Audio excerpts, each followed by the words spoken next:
Okay, my name is Sam Dyer. I'm going to give a condensed overview of a talk I gave at the 42nd Annual Society of Insurance Research Conference in Pittsburgh on October of 2012. The title of that talk was Preparing for the Insurance Exchange, How to Engage and Convert Prospects Online. I work for Healthy Grid, which is a subsidiary of the ODS companies. Our flagship product is the Dental Optimizer, and I'm going to refer to the Dental Optimizer a few times throughout this presentation. In general, the Dental Optimizer helps the uninsured get care, and it helps dentists connect with patients and grow their business. Specifically, I'm going to talk about how to get found, how to get applicants, and how to increase utilization of your health plans. I'm going to discuss how to get in front of qualified prospects, how to earn their attention and trust, how to generate and ultimately convert leads into members. First, I want to ask you a quick question. I want you to think back to the last time that you were in the market for a product or service.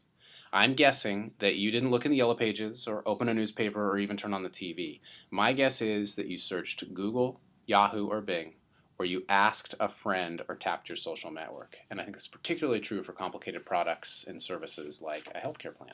Okay, this is important because it shows that no one is paying attention. In fact, according to HubSpot's 2012 State of Inbound Marketing Report, 86% of people skip commercials, 92% of people have unsubscribed from an email that they previously opted into. There are over 20 million plus people registered on the FTC's Do Not Call list, and 44% of direct mail goes unopened. This is important because traditional media is focused on interrupting and convincing people to remember your brand, to visit your websites, to learn more, and to sign up or buy something. Traditional media is typically very poorly targeted. It uses the spray and pray approach, and it's expensive. As soon as you spend the money, typically the value is gone and you have to continue to spend to stay in front of your audience. In fact, the average cost per lead for outbound marketing or traditional marketing is $373 per lead. Compare and contrast that to the average cost per lead of inbound marketing, which is only $143 per lead. So that begs the question, what is inbound marketing? So inbound marketing is marketing focused on getting found. There are three key components to inbound marketing. The first is content. Now, content is the information or tool used to attract prospects. Okay, important things to think about when discussing content is that people want to be educated and not sold to. Your content needs to be worth sharing, bookmarking, linking to. In other words, it should have viral potential. And it should entertain and inform whenever possible. When you entertain and inform, you can dramatically shorten the buying cycle. The second key component of inbound marketing is search engine optimization. Now, search engine optimization makes it easy for people to find your content. The search engines are the first place people go when they're ready to begin the buying process. I looked on Google's keyword tool. It's a free keyword research tool. Look up Google keyword tool. It should be the top result. And I typed in, where can I get dental insurance? Well, according to Google, they get 550,000 searches a month for the search term, where can I get dental insurance? I looked up best dental insurance. There are 12,000 searches a month for best dental insurance. And I also looked at should I get dental insurance, where there are 480 searches a month. So those are people at the very, very beginning of the buying process. I'm guessing that if you're a health plan and you have a dental plan, this is highly qualified traffic for you. And these are search terms that you should be optimizing around and have content for. Okay, the third key component is social media. Now, social media essentially amplifies the impact of your content. It makes it easy to spread and share your content, and it provides important, trusted third-party endorsements. Let's talk about some examples of content and ways to share and spread that content. The first is ebooks. Ebooks are the cooler business-to-consumer version of a white paper. There's articles and blog posts, comments and advice marketing, online videos and motion graphics. These are the four I'm going to focus on in today's presentation, but there are dozens of other forms of content online, such as infographics, podcasts, emails, webinars, e-newsletters, slideshows, online press releases. So let's start with free ebooks. Ebooks have a tremendous amount of viral potential. This ebook that you're seeing here is Healthy Mouth, Healthy Sex by Dr. Helene Smith. She had a struggling practice in Boston, and she created this ebook that covers every 20 years and how your oral health is related to your sex life, and it's actually surprisingly very G-rated. Long story short, this ebook went viral, meaning that a lot of people spread it around and a lot of websites linked to it on her blog, and the end result was that she ranked very highly on page 1 for Boston Dentist.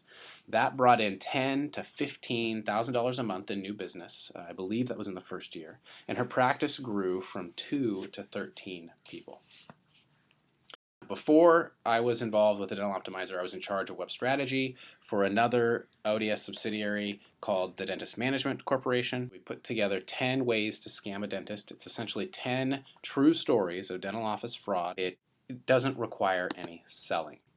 What I mean by that is if you tell really great informative stories, you are essentially selling to them.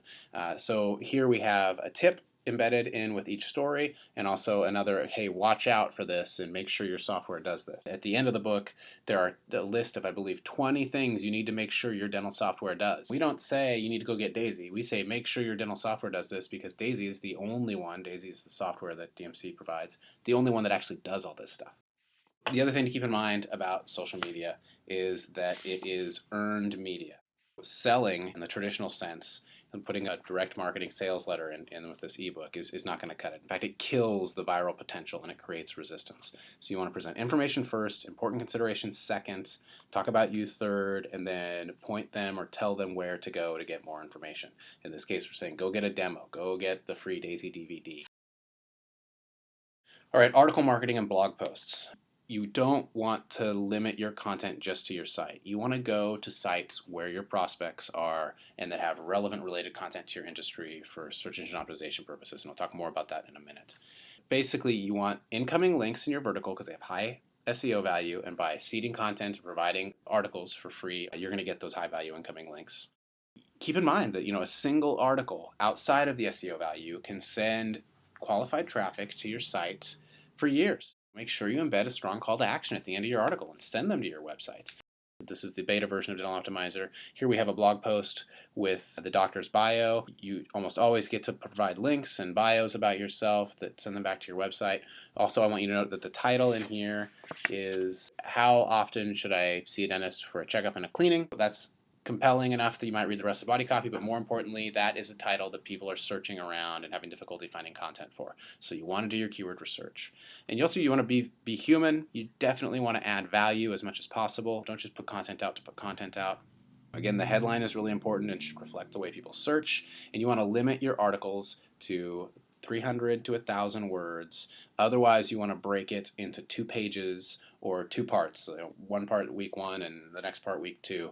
And the reason you want to do this is because Google only will index up to 1,000 words per page. So make sure you get all your content indexed because that's a great source of traffic. And then comments and advice marketing. There are multiple benefits to this, but again, you must add value. You want to comment on discussions, you want to answer questions, and you want to provide expert advice. And when you do this, it creates positive sentiment and trust, and it starts relationships. It positions you or key members of your organization as experts. It familiarizes people with your brand. If you're someone who is responding to things online as a representative of your company, you can use Gravatar with your work email address, and you could put a picture of yourself or you could put your company's logo. And that just helps people see your brand and see that you're out there and you're approachable. It definitely provides links that people can follow back to your site, to your blog, to your profile. Those links don't help you in search typically because they're no-follow links, but a great way to drive traffic. And you never know who's going to be listening, coming along and reading this, so the value long surpasses just the one person that you might be responded to.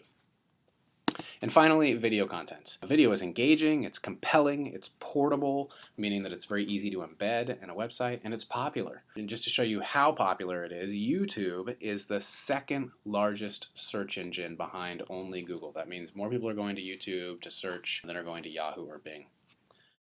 There are 81 million people that viewed 37 billion clips in April of 2012 alone. Okay, some tips for your videos. You want to entertain and inform. Great example is Blendtec. They're a Utah blender company. This gentleman took vacuum cleaner engines and made blenders out of them for commercial use. And in 2006, he decided he wanted to go into the consumer market, hired a new marketing director, giving him a tour of the facility, and the marketing director sees some guys jamming brooms into blenders. And he sees all these brooms with no handles because the handles had all been chipped away. And he says, wow, this is interesting and this is remarkable. So he ran out and got a video camera, white lab coat, some marbles, rotisserie chicken, soda cans. I don't remember what everything was he bought. I think he spent a couple $100. Came back, made 6 videos, posted those videos to YouTube. And these are videos of things being blended by these incredible blenders. The end result was that after 6 days, his videos had over 6 million YouTube views. Fast forward to 2009 and 186 videos later, Blendtec reports that sales are up over 700%. Okay, the beauty of this is that they made it interactive. So when they put their videos on YouTube and on Facebook and on their website, they encouraged people to suggest things to be blended, and then they allowed people to vote up or down other people's suggestions. And that's kind of probably how they come up with the iPhone. Will it blend? They actually did blend an iPhone, and yes, it will blend. One of the more popular videos.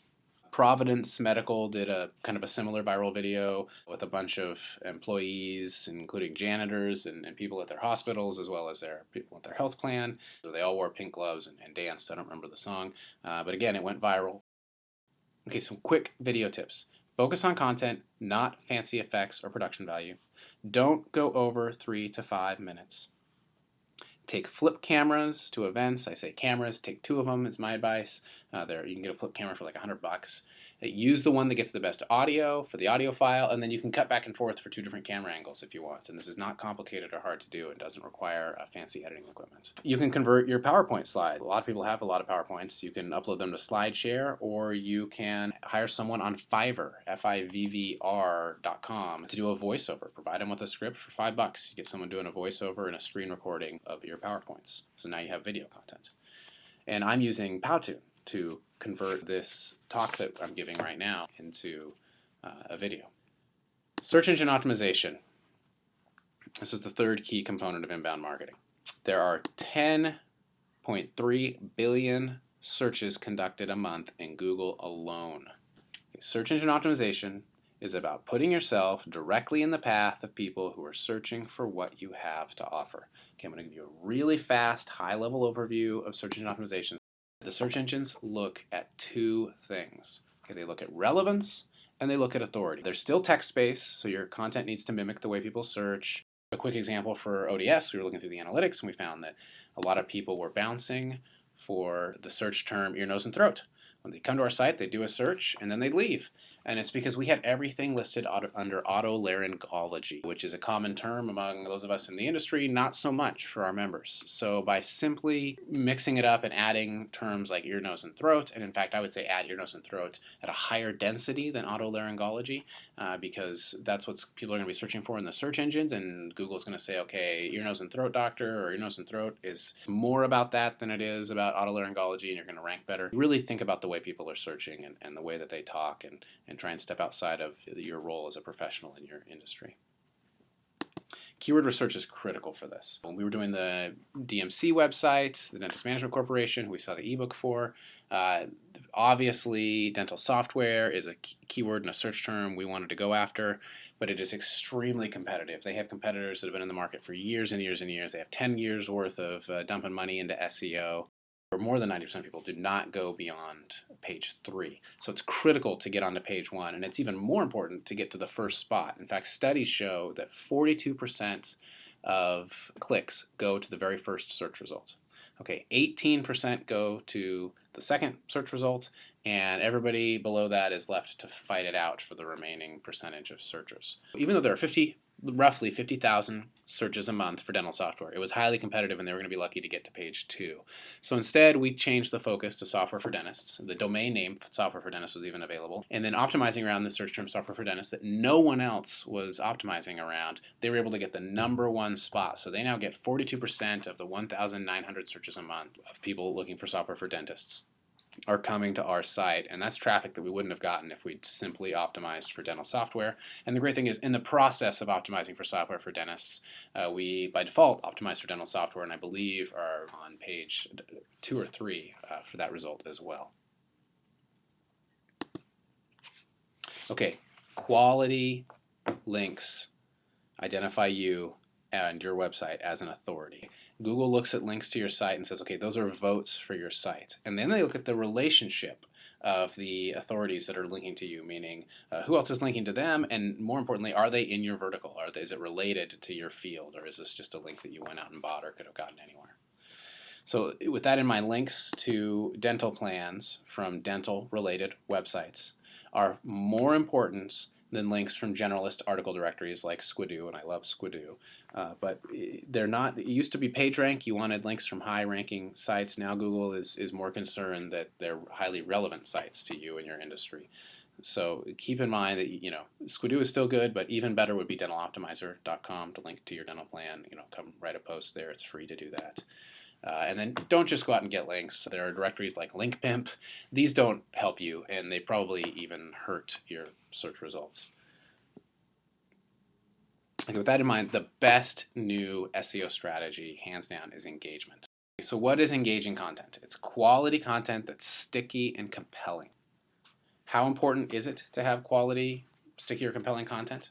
8 months to about a year ago, there was some black hat software that came out on the market, and basically it would put in the search term into Google that you wanted to rank for, so say dental software, and then it would crawl, or it would go page to page to page all the way to page 40 where you just launched your site yesterday, and you're on page 40 for the term dental software. Well, it would skip every result, go all the way to page 38, 39, page 40, would find your result, click on it, and then it would just stay there.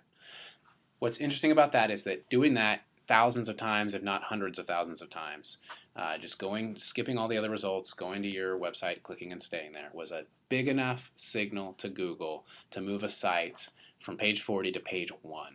Okay, that's how important it is to Google that your site is engaging and people aren't hitting the back button right away. And it said your site was more relevant than all the other sites below it because they all got skipped. Now you can't do that anymore. Google figured it out quick. Now they won't be able to click a few more deeper. They look at probably your IP address. They do a ton of things to make sure that that tactic is no longer effective, and you're not going to outsmart Google. So the best thing you can do is just to make your site sticky. One thing to keep in mind is that slow loading sites are not sticky. In fact, 40% of people abandon a site after waiting only 3 seconds. Google says 100 sites we penalize in the results for being super slow. Well, that's not necessarily true, because what happens is if your site is slow and it doesn't load fast enough, and someone hits the back button because they're in a hurry and just want to get the information, and they go to another website, but then they stay on that website, that tells Google that the other website was more relevant than yours. They don't know that your site loaded slow. All they know is it appears to them that you didn't have a very good content, or we weren't very engaging or sticky. And so that can really hurt you. So make sure you have fast loading pages and that you have really sticky, compelling content. So one way to have more sticky and compelling content on your site is to add video. Add slideshows. You can use SlideShare to add stuff. You can embed widgets. There are all kinds of widgets out there. If you're in the dental industry, the Dental Optimizer has a widget. It includes a cost calculator, a cavity risk assessment, dental directory, drug directory, and you can custom configure this widget. And if you're a dentist, you can even have the assessment results mailed to you and start the conversation around scheduling an appointment. So this is a great way to get people to stay on your site, get them to find out, wow, I am at high risk for cavities, I should probably book an appointment, and nurture them through that process. The thing that's interesting about this is, why would we put so much energy and effort into creating a widget that is essentially free for anyone to go embed on their site?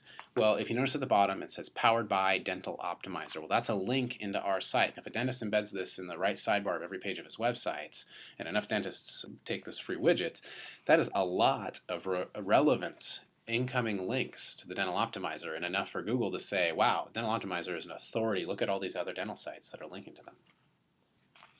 And finally, your content needs to be accessible on mobile devices. Again, if you don't have a site that's optimized for mobile devices, people are going to have a bad user experience. They're probably going to bounce.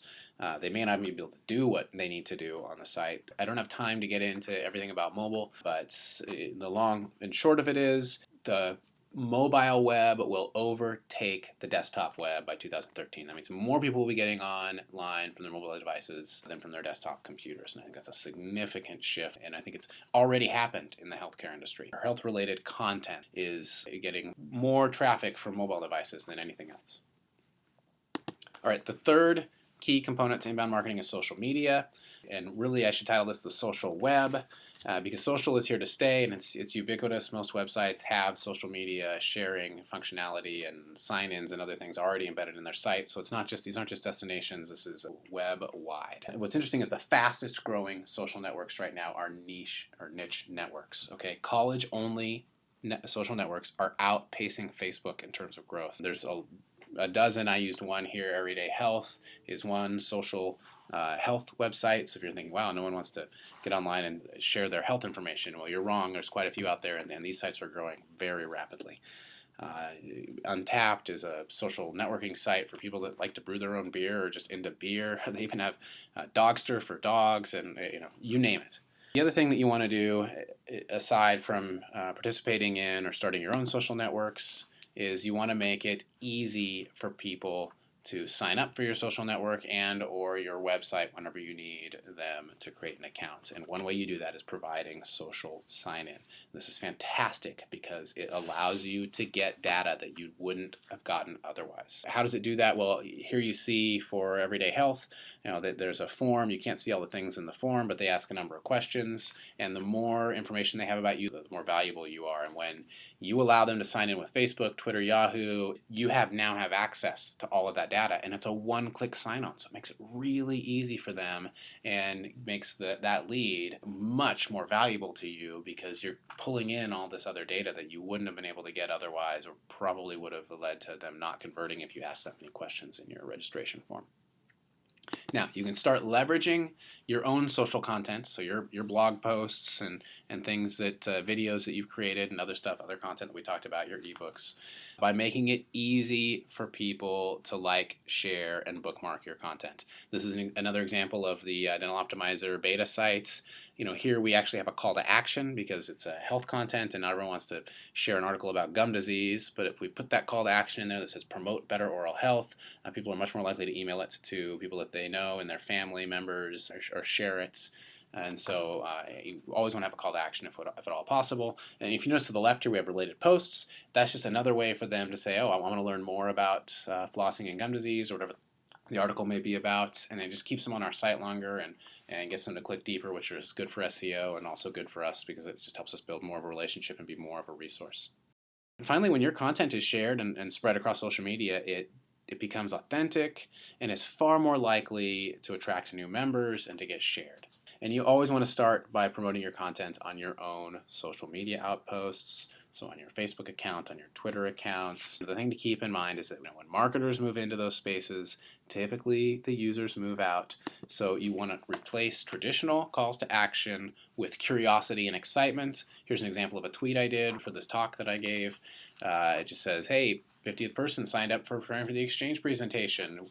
Woohoo! And then a link so people can go find out more about it. So people in my network who are interested in me and what I'm up to, that curiosity factor is there. They might want to know, what is this thing everyone is signing up for? Someone who submitted an article, I believe, to the Dental Optimizer went to promote the article they submitted, but instead of saying, hey, go read my blog post, which is a blatant call or cry for attention and people are tuning that stuff out, they said, hey, why I will never skip flossing again, and then a link to the article.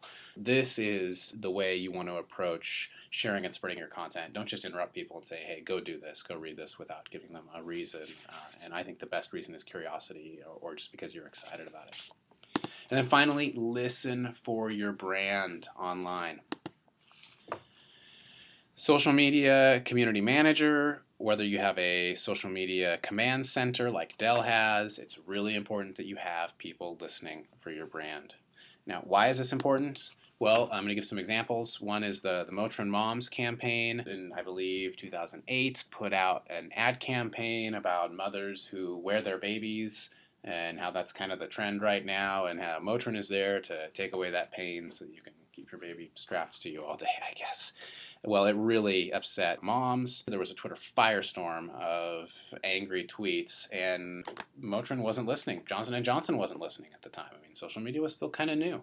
But, about a week later, when they were getting contacted by, major news organizations, because this was a huge story, you bet they listened and they responded, and by then it was too late to retract a lot of the ads, especially the print stuff.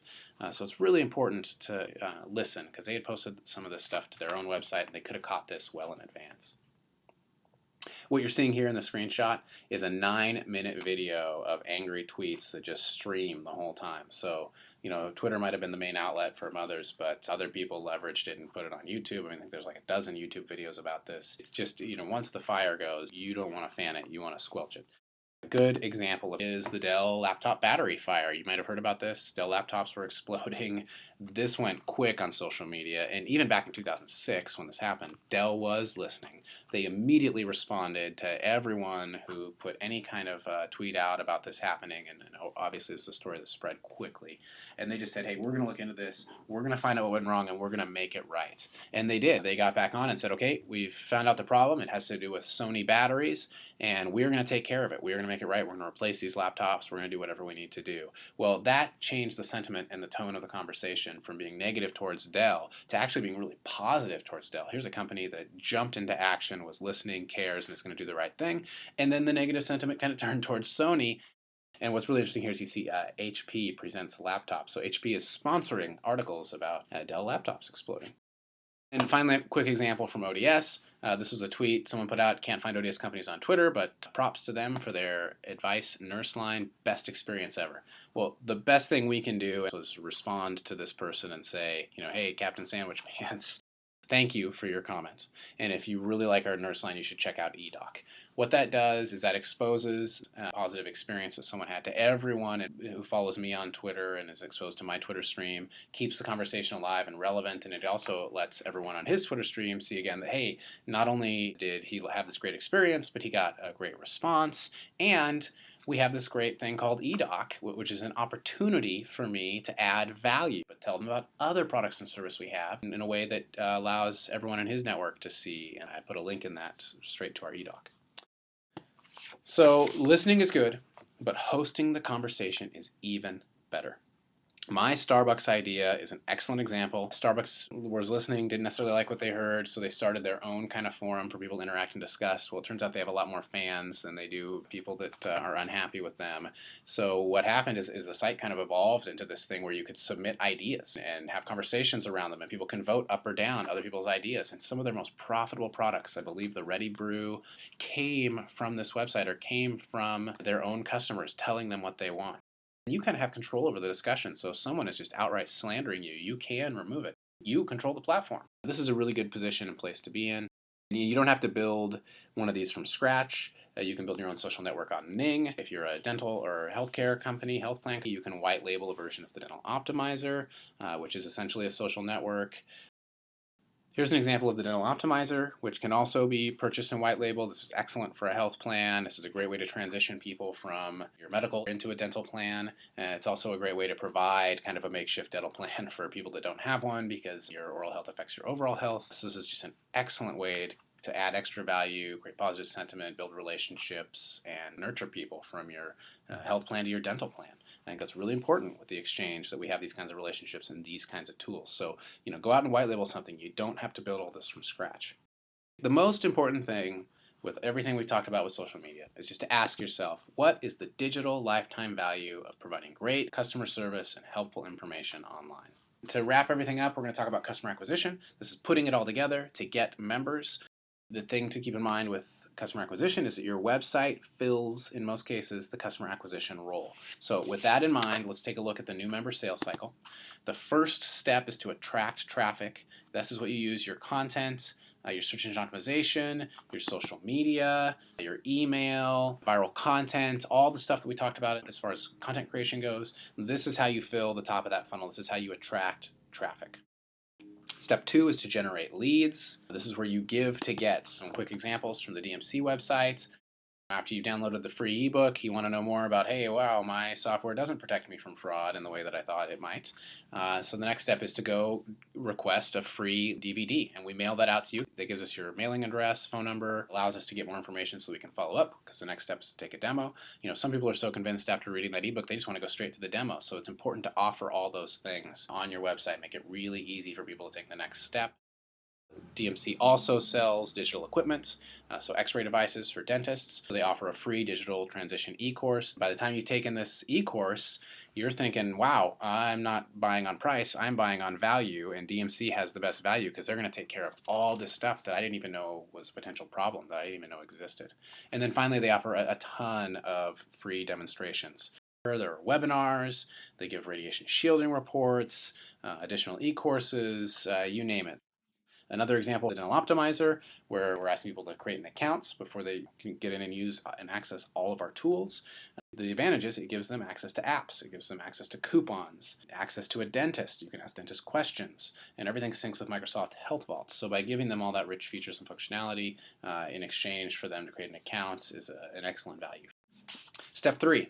You want to nurture prospects and members. Now, the best way to do this is with automated drip emails. Now, these emails must be personal, they must be relevant, they must be based on demographic and behavioral data. In other words, don't send me a 30-something-year-old male information about I should be taking breast exams. Send me stuff that's relevant to me at where I am in the buying cycle and where I am in my stage of life if you're a health plan. And the next thing is you want to use evergreen content, meaning that you want your content to be relevant whether I sign up today or I sign up in 3 months. The email I get should still be relevant. It shouldn't be time specific. And keep in mind that the goal of all of this is to drive warm traffic back into your funnel. So each one of those emails that goes out should drive them back to signing up for that free demo or getting that free DVD or creating that Dental Optimizer account or whatever it is that is the next step in the buying process. And keep in mind that you need to be able to segment your lists. Okay, this is about relationships, not spam. So if someone buys one product, segment them out of that list onto another one. I bought some products from Michael Sinoff, an amazing marketer online, but I still get emails for the same products I bought every time there's a discount, and I didn't buy it at a discount, and so that's upsetting to me. So don't, you're going to get people to lose interest, especially if you're a health plan. People don't want to necessarily hear from you unless you're providing really good value and have something that's going to help them with something they're dealing with now in the moment. So make sure you segment your lists. I can't stress this enough, but otherwise you're just spamming them. Okay, step 4. This is where you convert this traffic. This is where you get them to enroll in your health programs, to get coaching, to get preventative care. This is where you upsell them to dental, or you get them to buy your health plan. It's not always just about buying your health plan. Sometimes it's about just getting them to take the next step, which, like we talked about earlier, could be a demo, download a white paper, whatever that might be. And you want to test your different landing pages. You can use Google Website Optimizer for this. Website Optimizer lets you put 3 or 4 different headlines in, or as many headlines as you want, as many images as you want, different calls to action, some different body copy, and then it randomly displays all that. And you have to have a lot of traffic the more variables you add. But it'll tell you definitively, without a doubt, which combination of elements is going to produce the highest conversion rate. But you want to look at this, look at stuff like this, and optimize your funnel as you go. And you can only do that by analyzing pages that make up your funnel. Sometimes the form isn't on the page that they landed on. There are steps they take that they would go through before they get to that final page that says, thank you for signing up, we'll be in touch, or thank you for buying our product, whatever that conversion might be. You want to look at all those pages, see which page are people falling out of the funnel. If they're on a form, what form field do they get to when they bounce that they didn't fill out? Is that absolutely necessary? There's a lot of things you can do, but you need to use your analytics, you need to analyze all of those pages. And keep in mind that once a conversion takes place, a member needs to be segmented from their email list, meaning you need to remove them from one nurture campaign and then place them in the next nurture campaign. So, in closing, there is a major shift in the way people interact with brands and organizations. And as you approach the exchange, it's extremely important that you are creative, that you be analytical, that you listen to your target markets, that you create engaging, optimized content, and you participate in, and whenever possible, host conversations, and you want to point the world to your website and engage in nurture campaigns that maximize conversion.